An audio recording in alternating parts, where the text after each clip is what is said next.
As Group 6, we chose to do our presentation on the total conformity and obedience in Nazi Germany. In the context of the rise of the Nazi regime, an understanding of the principles of conformity is essential in order to explain the psychology that facilitated the acceptance of the Nazi ideology. What is conformity?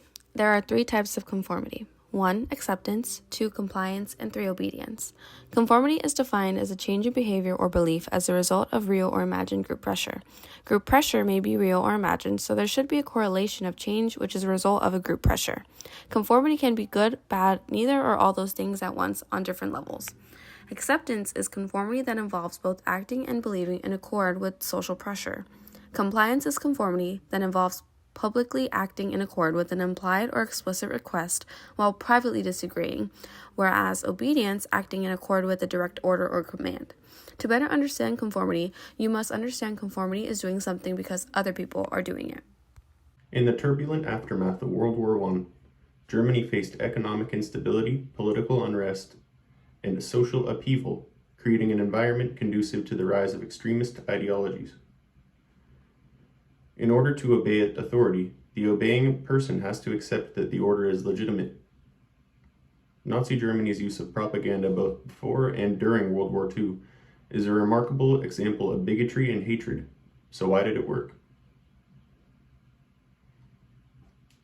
Hitler strategically induced the German people to feel wronged by the outside world via his administration of the stab in the back storyline, which inflamed Germany's sore spots about being the loser of World War I. According to Reef. The propaganda allowed for increased compliance. The Nazi Party used mass media to shape public opinion and create a sense of unity. Unity against any group that was deemed unworthy and detrimental to the state of Germany. Post-World War I, Germany faced economic instability, creating conditions for the rise of extremist ideologies. Films, in particular, played an important role for disseminating racial anti-Semitism. Nazi films portrayed Jews as subhuman creatures infiltrating Aryan society. The Eternal Jew, 1940, directed by Fritz Hippler, portrayed Jews as wandering cultural parasites consumed by sex and money. Why? Why did so many Germans support Hitler? What were the psychological foundations and what predicts conformity? Propaganda is defined as communication that is primarily used to influence or persuade an audience to further an agenda. Our behavior is affected by the presence of others or by being a part of a group, and Nazi propaganda used the power of social influence to shape public opinion and foster conformity.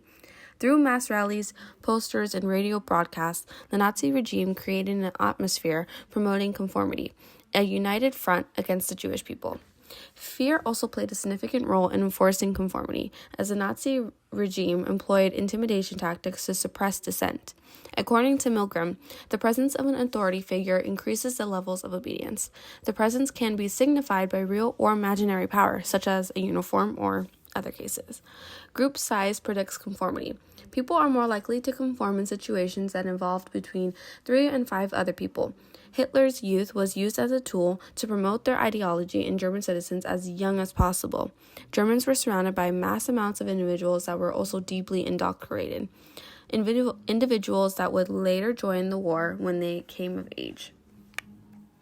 This video shows the perspective from a Nazi soldier who was drafted into the Hitler Youth in the 1930s. He witnessed the start of World War II and joined by the time he was 17 years old. We recommend watching the whole video if you have the time, because it is an uncommon outlook on the perspectives from Germans that fought in the war. According to the textbook, informational influence is conformity that occurs when people accept evidence about reality provided by other people. Much like Gertz Schmidt, many German soldiers experienced this belief spread. War came to an end, and the prisoners were sent back to their homes.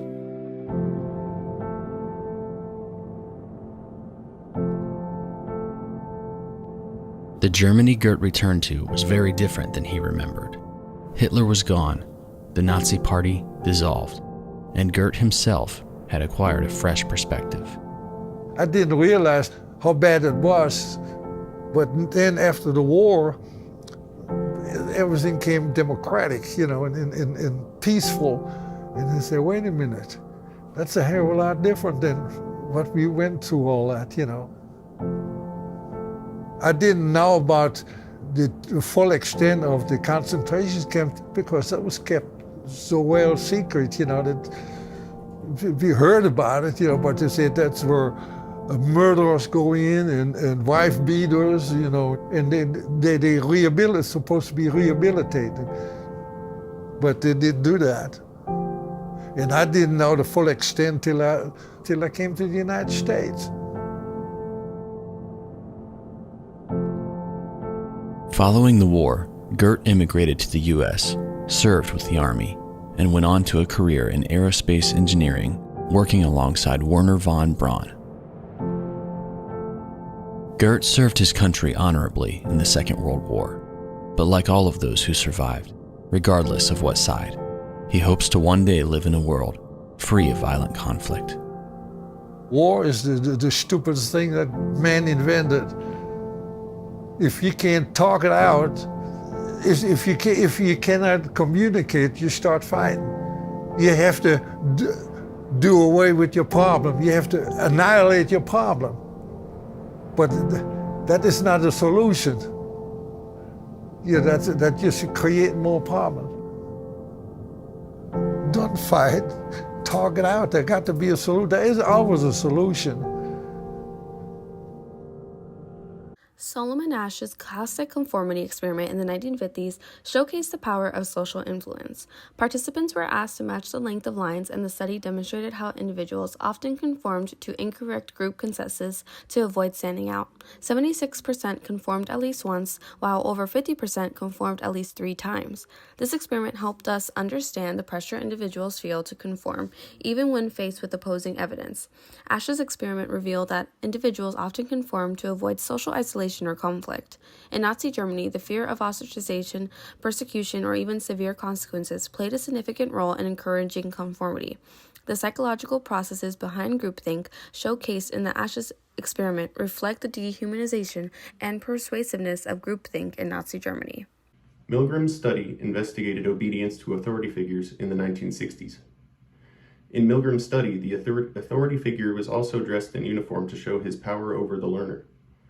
Participants were instructed to administer increasingly severe electrical shocks to a person in another room, revealing the alarming extent to which individuals would comply with conformity figures, even when it resulted in harm to others.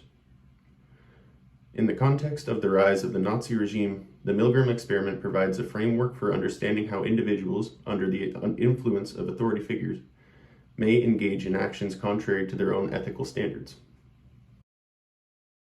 Now we leave you with these questions. Would you conform? Can we ever really fully explain the Nazi phenomenon? And what should we learn from it? Conformity is a powerful social force that will always take a part in our lives. Ruled by obedience, compliance, groupthink, and social influence, overall, at the end of the day, we just want to be liked. Explaining what was allowed to happen in World War II is no easy task, but remembering the Holocaust and its victims is important if we want to understand and prevent similar events from happening in the future.